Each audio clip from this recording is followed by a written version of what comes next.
Sa ilalim nito, mas mataas na ang coverage para sa mga pasyente. Hanggang 63,000 pesos para sa hospital care, 170,000 pesos para sa hemodialysis, at hanggang 230,000 pesos para sa peritoneal dialysis. Maaaring umabot ang package sa 411,000 pesos para sa mga kwalipikadong pasyenteng nangangailangan ng kritikal na gamutan at kung kinakailangan ng kombinasyon ng hemodialysis, mechanical ventilation at pulmonary rehabilitation. Libre na rin ang konsultasyon sa mga yakap provider kung saan maaaring maresetahan ng doxycycline kung kinakailangan. Iniinom ang gamot na doxycycline bilang pang-iwas sa leptospirosis ayon sa payo ng healthcare provider. Saklaw nito ang saklaw ng PhilHealth gamot package na nagbibigay ng hanggang 20,000 pesos kada miyembro annually para sa mga kinakailangang gamot para sa leptospirosis. Sa kabilang dako ay inanunsyo na ng Department of Labor and Employment ang dagdag na 85 pesos na daily wages sa mga manggagawa sa National Capital Region. Ito'y matapos i-finalize ng Regional Tripartite Wages and Productivity Board at ng DOLE ang bagong Regional Wage Order para sa NCR. Ayon kay Labor Secretary Francis Tolentino, ang hakbang na ito ay ayon sa tagubilin ni Pangulong Ferdinand R. Marcos Jr. na itaas ang sweldo ng mga manggagawang Pilipino. Aabot sa mahigit 1.1 million minimum wage workers sa NCR ang makikinabang sa nasabing increase.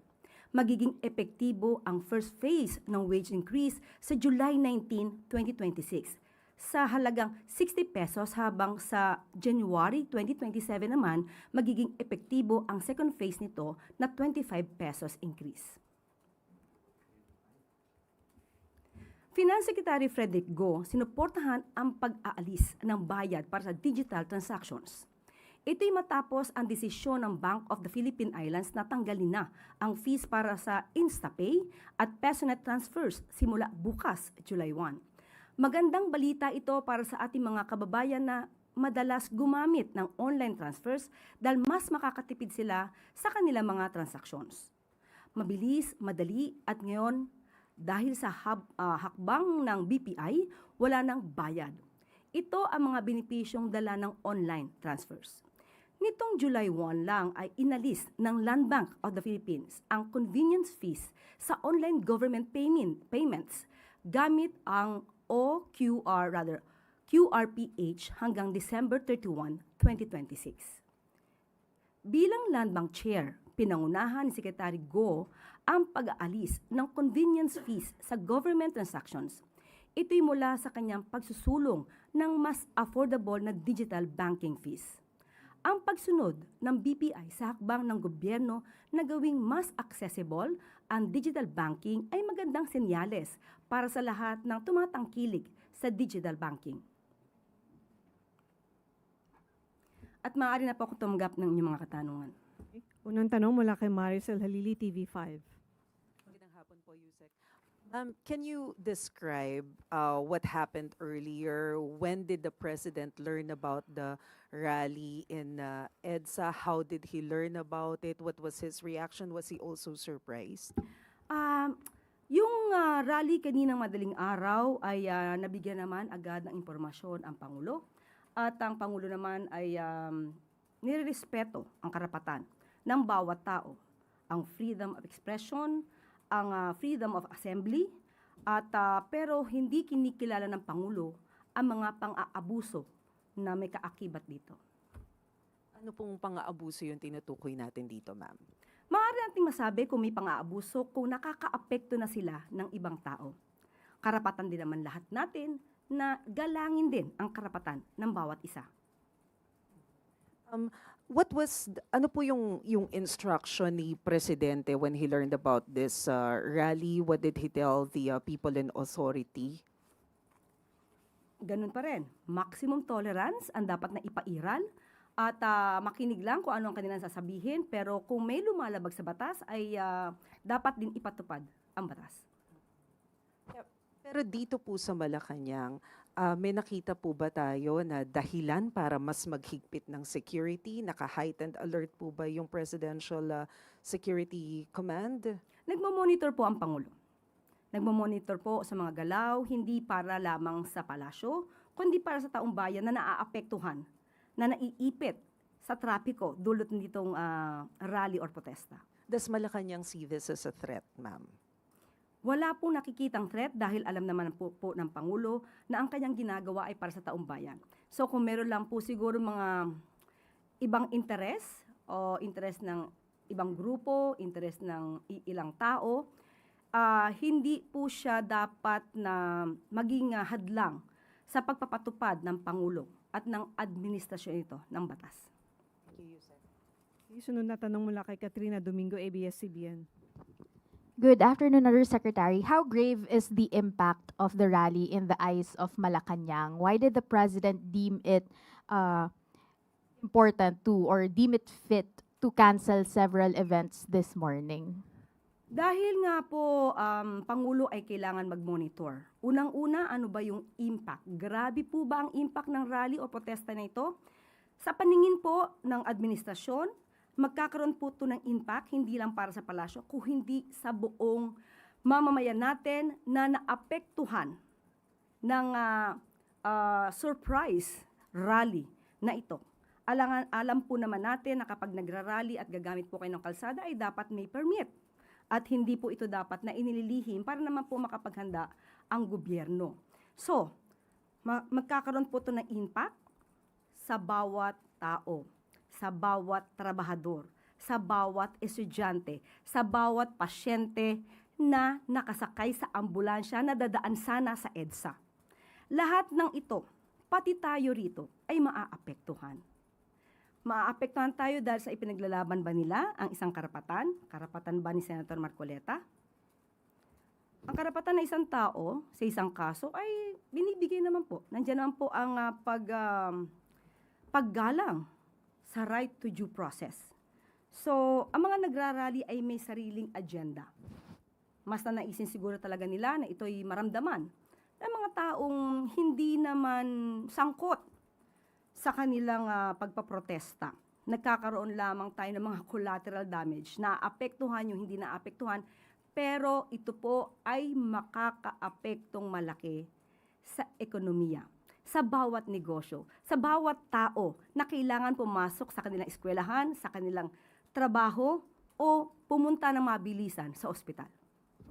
Ma'am, yung administrasyon po paulit-ulit na sinasabi na dapat managot ang dapat managot. How will the administration hold those protesters accountable given na nagrally po sila ng walang permit and as you mentioned, marami pong naabala dahil hindi nagkaroon ng rerouting and other possible arrangements ahead of that rally?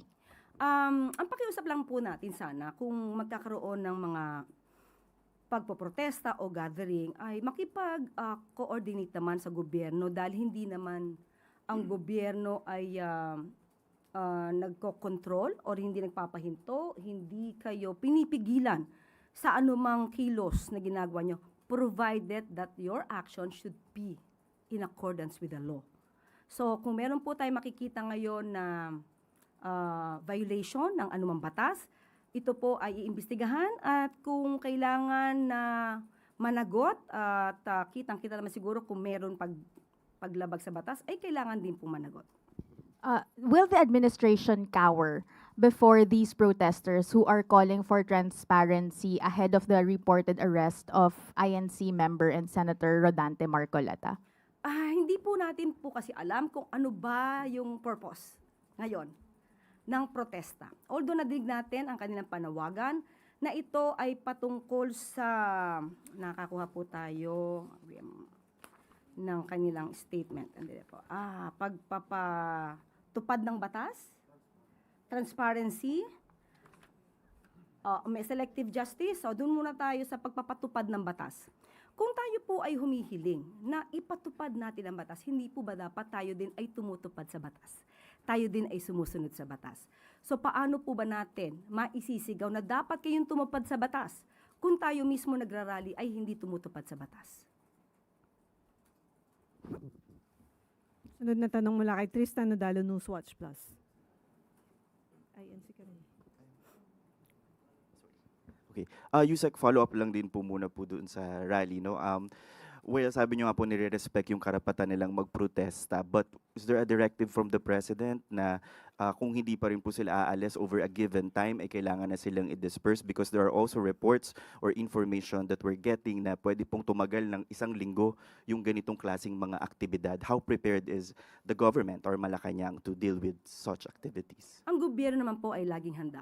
Hindi para lamang isagip ang administrasyong ito, kundi isagip ang bawat tao na maaapektuhan ng rally na ito. Mas marami po ngayon ang naapektuhan dahil sa biglaan nilang pagdagsa sa EDSA. Just try to imagine, yan po ang daluyan ng trapiko. Marami pong dumadaan dyan.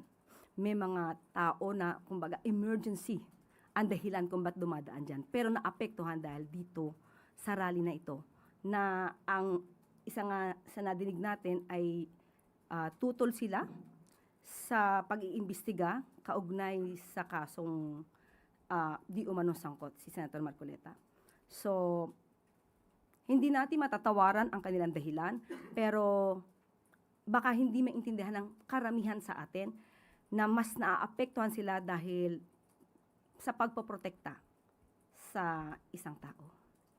Yusek, in relation po to Senator Marcoleta, as thousands of Iglesia ni Cristo members nga po gathered to EDSA, sabi po ni Senator Marcoleta, ang kasalanan ko lamang po ay yung paglingkuran kayo. He also warned, ngunit kapag ako ay kanilang inaresto, hindi na po matutuloy yan, yung kanya pong advocacy in fighting corruption and yung sa flood control controversy. Akala po nila ay malilibing na ito sa limot. And he suggested that his possible arrest is also linked to Vice President Sara Duterte's impeachment. Anong sabi niya? Una ay hindi na matutuloy ang kanyang pag-iimbestiga. Ano yung unang Opo, statement? kung siya daw po ay maaresto, hindi na daw po matutuloy yung kanilang investigasyon sa flood control. Yung naunang statement niya. Ang kasalanan ko lamang ay ang paglingkuran kayo, kung kasalanan matatawag yan na humarap sa kanila ang buong tapang para malaman nyo ang totoo. Yung pangyayaring ito ay patungkol sa 75 million pesos na dinonate sa kanya. Ang kaso na sa ngayon ay kinakaharap niya ay galing sa kanya mismo ang admissions. Ang pagsabi at sabi niya naging truthful siya, umamin siyang tumanggap siya ng 75 million pesos mula sa 3 donors. So doon lamang po iikot yung kaso. At sinasabi nila na plunder yung case. Totoo, sinasabi niya na hindi naman pondo ng gobyerno ang di umanong kanyang kinuha. Pero sa plunder law natin, gusto ko lang ipaliwanag din sa taong bayan na sa kasong plunder, nandyan po yung binabanggit na ill-gotten wealth. At ang nakapaloob sa ill-gotten wealth ay by receiving directly or indirectly any commission, gift, share, percentage, kickbacks, or any other form of pecuniary benefit from any person and or entity in connection with any government contract or project or by reason of the office or position of the public officer concerned. Inamin po niya na tumanggap siya ng 75 million pesos habang siya ay congressman. So, dun lamang po umiikot ang kaso. At siya naman po, ang sabi niya ay naniniwala siya sa justice system natin. Dahil tumututol sila noon sa pag-surrender sa ating dating Pangulong Duterte sa ICC. So, pinanindigan nila na ang justice system naman natin ay umiiral. So, bakit hindi natin paganahin ang justice system natin at hayaan natin ang proseso? Kung ito naman po ay kanyang madedepensahan ng maayos dahil sa kanyang mga ebidensya, mas maganda po na ang hustisya ang siyang humatol, hindi sa pamamagitan ng pagrarally na naaapektuhan ang iba nating kababayan na hindi naman sangkot sa kaso na kanyang kinakaharap.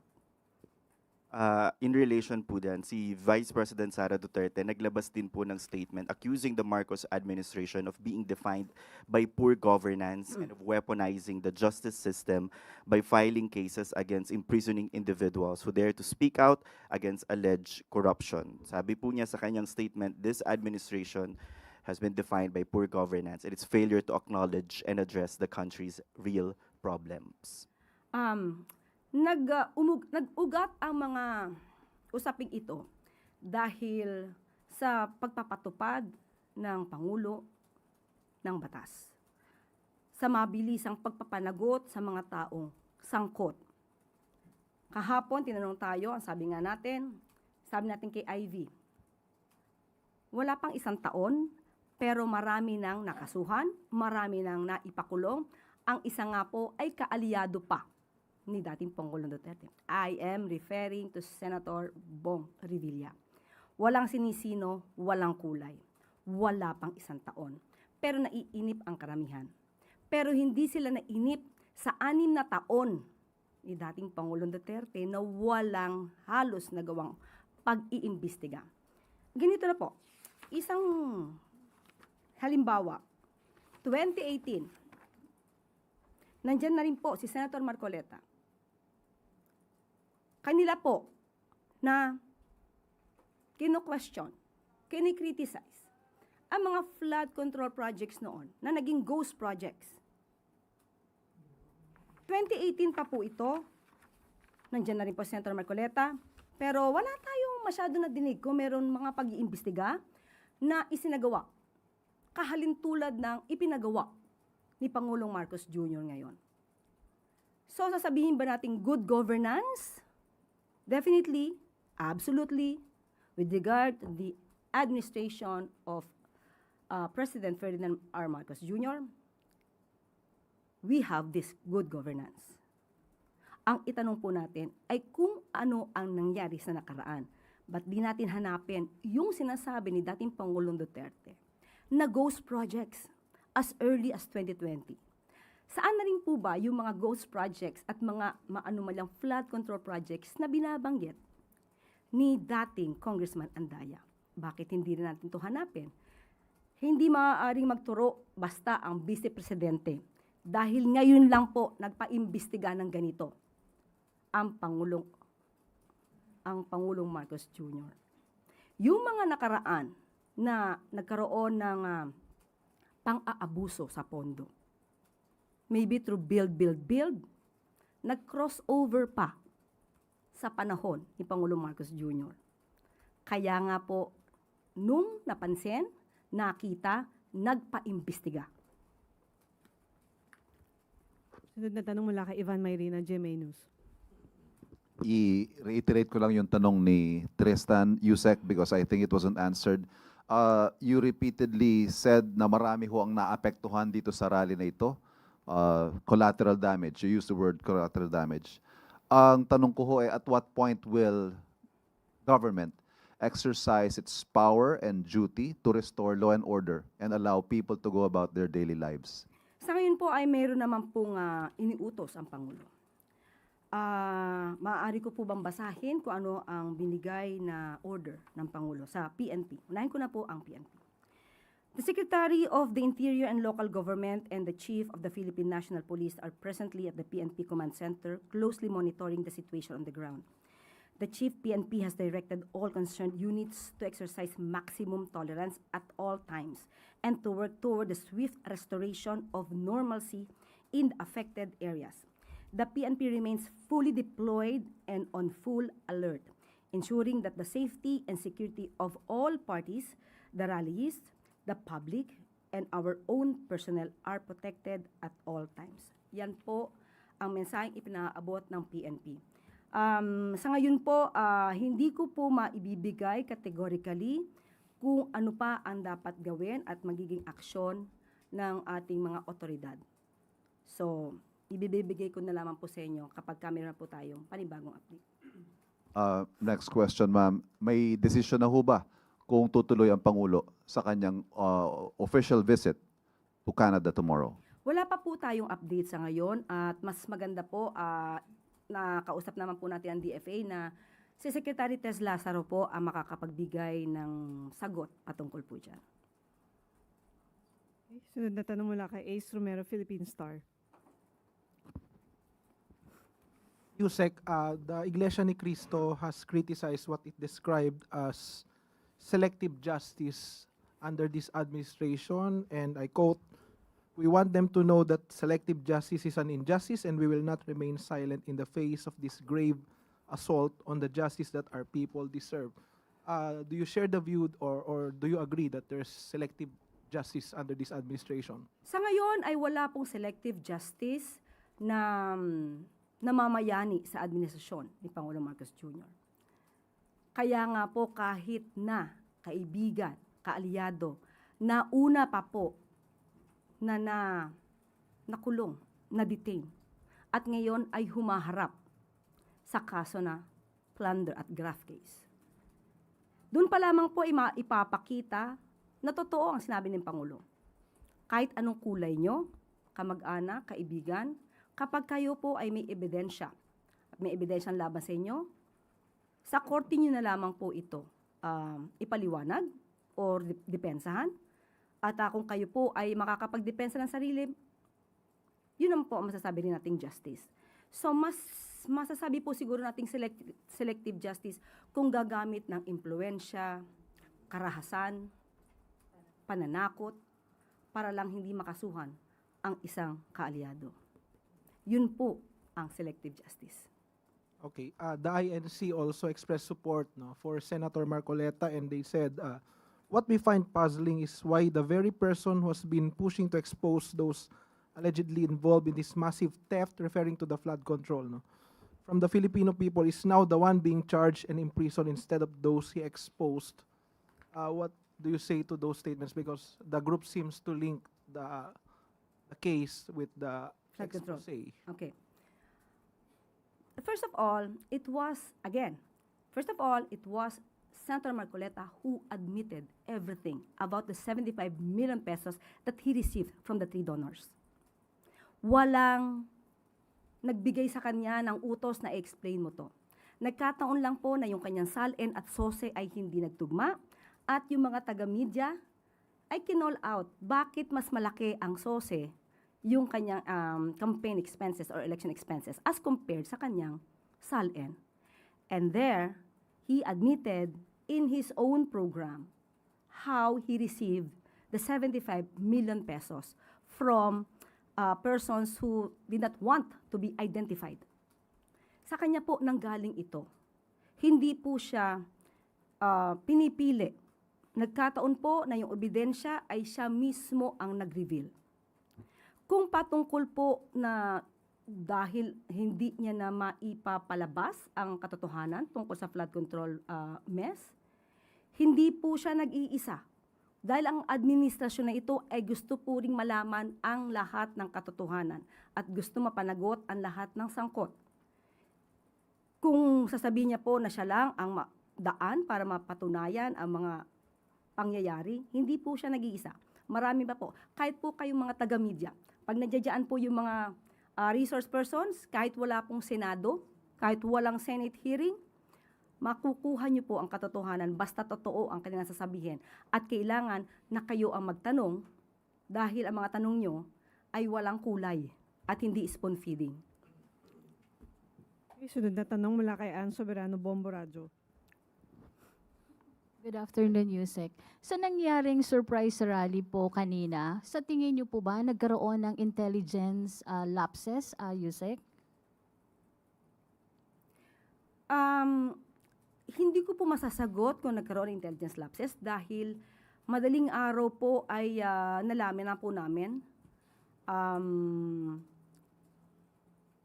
Siguro po talagang pinilano na magkaroon ng surprise rally. Itinago. At although, sabi nga natin, iginagalang natin ang liderato ng INC, pero ang pag-admit na ito ay isang surprise rally at itinago, hindi po yun maganda. Hindi siya maayos. Dahil hindi po siya tumutupad sa batas. at hindi rin po ito gumagalang sa karapatan ng ibang tao. Ma'am, with this, tinanong ba ni Pangulong Marcos sa mga authorities kung bakit o paano nangyari na nagkaroon ng surprise at hindi natunugan ng intelligence community? Hindi ko po kasi masasabi kung ano po ang ginawa ng grupo. So kung sila pa pong grupo, hindi naman sila terorista, hindi naman sila rebelde. May kanya sila, private citizen sila, na may kanya-kanyang agenda. So kung hindi ko po masasabing hindi natunugan, hindi ko po rin masasabi kung may kakulangan. Mas maganda po siguro maitanong natin ito sa ahensya, sa DILG, sa PNP. Pero ako categorically, hindi ko po masasagot kung nagkulang ba pagdating sa intelligence gathering. Last na po, ma'am. Ma'am, may naging direktang komunikasyon ba si Pangulong Marcos o ang palasyo sa mga leader ng INC? Sa ngayon, wala pa pong naibababa sa aking impormasyon. Siguro po kapag mayroon na at naibigay po sa akin, ibabalita ko po sa inyo. Pero sa ngayon, wala pong naibigay sa akin. Salamat, ma'am. Thank you po. Okay, sunod na tanong mula kay Christian Bascones, PRTV. Yusek, in place na po yung plano ng pagpapanagot dito po sa kung sino man dapat managot sa surprise rally na ito. But of course, may kayo mismo nakapanayam na mga apektado talaga. TNVS driver, umuwi na lang, hindi na makakapagbiyahe dahil sa trapiko. Ubos ang krudo. Ano po yung mensahe ng palasyo para po dito sa mga taong lubhang naapektuhan yung kanilang hanap buhay? Kaya nga po, ang Pangulo ay hindi na muna pumunta sa kanyang supposed to be event para sa pagtulong din sa ating mga kababayan dahil minonitor niya po ito. Minonitor niya po kung ano maaaring maging kalagayan ng ating mga kababayan na naipit sa traffic dulot ng surprise rally na ito. Ang panawagan lang din ng Pangulo, hindi lang sa mga kababayan natin na naapektuhan, doon sa mga nagrarally. Ang pagrarally po ay hindi po sagot para mawala at maabsuelto agad ang isang tao sa isang kaso. Ang pag-absuelto ng isang tao ay sa korte. Hindi po ito madadaan sa rally, pero nakikinig naman po ang Pangulo sa mga binabanggit po ninyo na nais na transparency, accountability, pagpapatupad ng batas. At yan po ang ginagawa ng Pangulo. Yan po simula pa nang siya'y umupo, simula nung makita niya na may anomalya sa flood control projects. Talagang ninais po niya maging transparent at ngayon po, nagsasagawa na rin po tayo ng mga portal para makita niyo po yung mga bidding. Marami na pong naisagawa ang Pangulo para mas makitang malinis ang nagiging transaksyon ng gobyerno. So, sana po sa mga nagrarally kung ang nais lamang po ninyo ay isagip si Senator Marcoleta. Hindi sana dumaan sa ganito na naaapektuhan ang mas marami nating mga kababayan. Last on my part, Yusek, tinutukan ni Pangulo itong rally. Ano po yung naging reaksyon niya noong nagsimula po ito?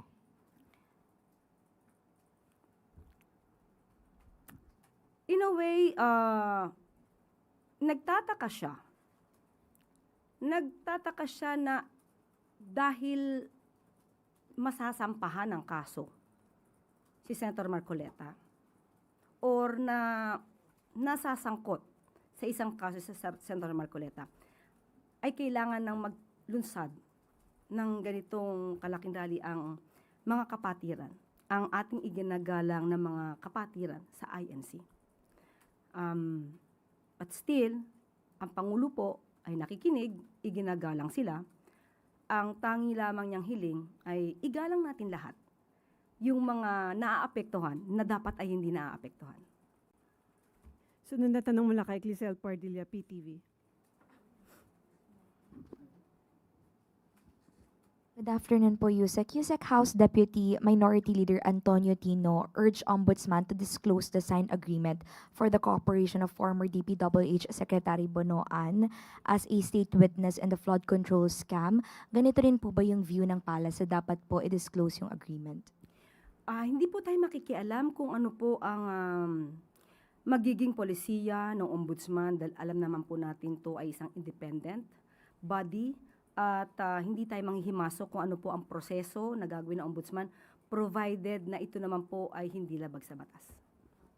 Ma'am, si Senator Lacson po, binanggit niya na co-accused si former Secretary Bonoan ni Senator Jinggoy for a non-bailable plunder case at dapat daw po he should make a restitution or magsauli ng pera.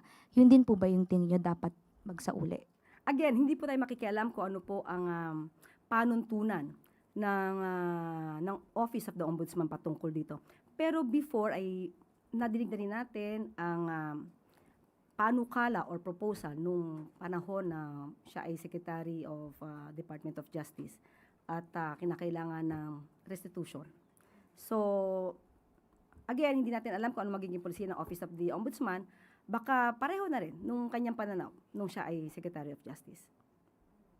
Okay. Sunod na tanong mula kay Harley Balbuena, IBC 13. Yusek, going back on the EDSA situation and follow up on Ms. Ann's question, nakausap na po ba or may plano po kayang makipag-usap ang Pangulo kay INC Executive Minister Eduardo Manalo, who we appointed as Special Envoy to the President for Overseas Filipino Concerns way back 2023? Again, sorry. May plano po kayang makipag-usap ang Pangulo kay INC Executive Minister Eduardo Manalo na inappoint na po as Special Envoy for Overseas Filipino Concerns po regarding po sa situation sa EDSA? Wala pa pong napaparating sa atin kung ano ang balak ng Pangulo patungkol dito. Siguro dapat malaman din po natin kung mag-uusap sila kung ano ba ang hiling. Sila naman po kasi nagpo-protesta. So ano po ba yung pinaka-goal dito? Kasi kung mangyayari po ang goal ay binabatikos nila ang maaaring ikaso kay Senator Marcoleta, hindi naman po ito hawak ng Pangulo. Hindi po ito hawak ng Pangulo. Ito po ngayon ay nasa Ombudsman. So, hindi po natin makita bakit kailangan ang Pangulo ang maging subject sa kanilang rally. Nasa kamay na po ito ng Ombudsman. Sorry, hypothetical question. Is the President willing to negotiate with INC if ever they ask for any request? Or they stop the protest? Mahirap pong sagutin kasi kung di natin po alam kung ano yung i-request at kung ang i-request naman po nila ay mas makakasama sa hustisya o makakasama sa mas maraming tao. Hindi po basta-basta makikipag-negotiate ang Pangulo kung may maaapektuhan at ito naman ay labag sa batas. Okay, sunod na tanong mula kay Ivy Reyes, Bilyonaryo. Hi, Yusek. Good afternoon. Ombudsman Boyeng Remulla was here in Malacanang, as confirmed also by some of the members of his press corps present in the Office of the Ombudsman. Ano po yung naging usapan nila ng Pangulo? Hindi ko alam eh. hindi ko nakita. May nagtanong nga sa akin kanina kung dito magpe-press briefing si Ombudsman. Sabi ko, hindi. Wala akong personal na knowledge. Kung pumunta, wala rin ako alam. And with the INC saying this rally supports Senator Marcoleta, does Malacanang think such announcements of his looming arrest should be made public pa po? Kapag may warrant of arrest na siguro, kung meron man. As of now kasi, there's no case yet. There's no warrant of arrest issued by the Sandigan Bayan. So, di natin alam kung saan galing, totoo, ang dahilan ng surprise rally nila. Dahil talaga pong binanggit ito ay patungkol kay Senator Marcoleta, right? Yes, Ivy. Okay. Okay. Tanong mula kay Rafi Ayeng muna. Magandang hapon, Yusek. Yusek, dun sa 85 pesos na wage hike, na wage increase, kailan po ito napirmahan? hindi ko po nakuha ang dokumento. Yan po ay ibinigay lang sa akin bilang good news. So, hingi ko na lang po yung dokumento at bibigyan ko kayo. Kasi po, based on the comment sa social media, Mm. yung timing po is in-announce ngayon sa kabila ng pagkakagulo sa EDSA Shrine. Kung in-announce po ito ngayon, ibig sabihin way back, nakadraft na siya. So, ibig sabihin way back, a month, ay napag-aralan po ito. Kasi hindi po ito gagawin lang ni Labor Secretary Tolentino. Kasi ito ay pinag-uusapan. Kaya nga po, Regional Tripartite Productivity Wages Board. Kasi, grupo po ito na silang magde-design. So, wag nilang bigyan ng mali siya kung ngayon in-announce. Kasi, meron mga mamabatas humihiling na itaas ang sweldo. Diba? Pag ngayon binigay at itinaas ang sweldo, sasabihin nila, tina-timing. So, hindi na natin alam kung saan tayo pupunta. And yung TUCP po, yung Trade Union Congress of the Philippines, na humihiling na dapat daw ay 200 yung taas na sahod. At sinasabi yung 85 minimum wage increase, and I quote, the increase is not only grossly inadequate in the face of the collapse in workers' purchasing power, but will even be released in tranches, forcing workers to wait months before receiving the full amount. Tayo naman po ay kumikilala sa kalagayan ng ating mga manggagawa, pero binabalanse rin po ito sa kakayahan ng ating mga employers. Mahirap po na magbigay bigla ng malaking sweldo, tapos hindi rin kakayanin ng employers, mag-lay off na employees, mas mawawala ng trabaho ang iba nating mga kababayan. Mas marami magkakaroon ng unemployment. Unemployment rate ay tataas na naman. At yung hinihingi nila na minimum wage, ito naman po ay trabaho na ng Kongreso. So sa atin po, kung ano lang po ang nakikita at na-assess ng Regional Tripartite Productivity and Wages Board, yan po ang ibinibigay. Sunod na tanong mo, Laki Maricel Lalili, TV5. Quick follow-up lang po. What are the deciding factors whether or not the President will push through with his visit to Canada? Hindi pa po namin napag-usapan. So sa ngayon, walang update. Siguro po, tatanungin natin si Sectes Lazaro. So, is it safe to say na for now tuloy si Presidente sa biyahe sa Canada? Wala pa po kasi sa akin binibigay na anong update. So, status quo. Okay. Ma'am, sorry, follow-up. Yung sinabi po ninyo kanina na managot ang dapat managot and clearly there are possible violations dun po sa rally na nangyari. Depende sa maiimbestigahan. Okay, but are you referring to the organizers of the rally, the leaders of INC? Sino po yung sinasabi natin na pwedeng managot? Depende po sa maiimbestigahan. Hindi po natin alam pa yung pinakapunot dulo nito. Sino ba yung maaaring ng gulo? Sino yung nag-cause ng trapiko at hindi makadaan yung ibang mga sasakyan. So, aalamin na lang po natin. Okay. Christian Yusores, DZMM. Ma'am, going back to the question of Ivy kanina, dahil po may ilan doon sa mga nag-protest ang nililink yung kanilang pagkilos doon sa pagsasampa ng kaso kay Senator Marcoleta. Ano po ang tingin ng Malacanang doon sa maagang pag-aanunsyo din po ng Ombudsman na sasampahan ng kaso si Senator Marcoleta, na yun ang ginagamit ngayon ng mga nag-protest na dahilan kaya sila lumabas ng kalye para kontrahin po yun? Dapat po ba na maagang nag-aanunsyo ang mga opisina ng kung sino ang mga sasampahan ng kaso? Hindi po natin hawak ang Office of the Ombudsman, kung ano ang kanilang magiging statement. Pero kung in-announce man po ito ni Ombudsman Boying Rimulya, tama po ba nasagot ang rally? Hindi po ba mas dapat na daanin sa proseso? Maniwala tayo sa proseso? Hindi pa naman po nakakasuhan. Hindi po ba mas hindi maganda ang tingin or magiging tingin ng ating mga kababayan kung parang hinihiling nila na madismiss ang kaso sa pamamagitan ng pagsasagawa ng rally. Follow-up question mula kay Krista Nodalo, Newswatch Plus. Yusek Claire, balikan ko lang po yung activity sa EDSA ngayon.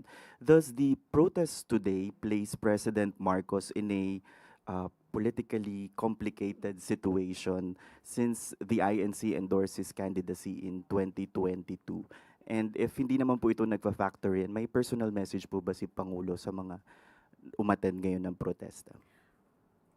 Ang Pangulo po ay naniniwala sa paninindigan ng INC. Ipatupad ang batas, transparency, accountability, managot ang dapat managot. At yan po yung ginagawa ng administrasyon. Kung dapat managot ang isang Senator Marcoleta na nagkataon na miyembro ng INC, hindi po ba dapat na i-push din natin yon dahil lahat naman tayo dito ay dapat na naniniwala sa pagpapanagot ng mga di umanong gumawa ng krimen or paglabag sa batas. Mas paniniwalaan ng Pangulo na yun ang isususog ng INC na kahit sino pa ang makasuhan. Miyembro man nila, hindi miyembro, kakulay, kaalyado, iniidolo, dapat walang ganon. Dapat pantay-pantay. At yan naman din ang gusto ng INC. Okay, Katrina Domingo, ABS-CBN. Ma'am, you earlier mentioned wala pong threat against the president that was seen by the intelligence community or his immediate security detail. Bakit po kinailangan na isarado yung ilang mga roads, bridges, gates leading to Malacanang? Para po mas maproteksyonan ang mga nandito sa loob, kasama kayo. At alam po natin na kapag kami ganitong mga klase ng rally, ano naman po ito kasama na po ito sa paghahanda. Ma'am, sorry, maproteksyonan against who kung wala naman pong threat? Hindi po natin alam kung may mangyayari dito, kung may papasok or what. So ito po ang pinaka-opisina ng ating Pangulo. So dapat din po natin itong proteksyonan. Kahit ano pang klaseng rally yan, maliit, malaki, dapat nating proteksyonan at ito po ay parte na po ng seguridad.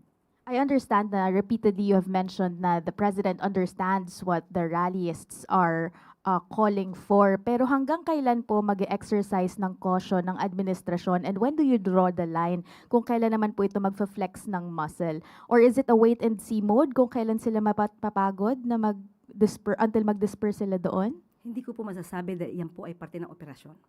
So kung ano po ang gagawin patungkol dito, hindi ko po maibubunyag. Ma'am, last from my end, saan po nagmo-monitor ang Pangulo? Nananatili po ba siya dito sa Malacanang or has he been taken elsewhere for his protection as well? Nandito po sa Malacanang. Thank you po. Okay, maraming salamat. Malacanang Press Corps. Balik sa iyo, Yusek Claire. Bago tayo magtapos, ngayong araw ay nakatakdang tanggapin ni Pangulong Ferdinand R. Marcos Jr. sa Malacanang ang credentials ni Resident Ambassador Designate of the United States of America to the Philippines, His Excellency Lee Lipton. Si Ambassador Lipton ay may 5 dekadang karanasan at malawak na sa kasanayan sa private sector na tiyak na makakatulong sa kanyang bagong tungkulin. Maligayang pagdating sa Pilipinas, Ambassador Lipton, mabuhay po kayo. At lagi po natin tandaan, ang bagong Pilipino ay gumagalang sa karapatan ng ibang tao. At dito na po nagtatapos ang ating press briefing. Magandang araw para sa bagong Pilipinas.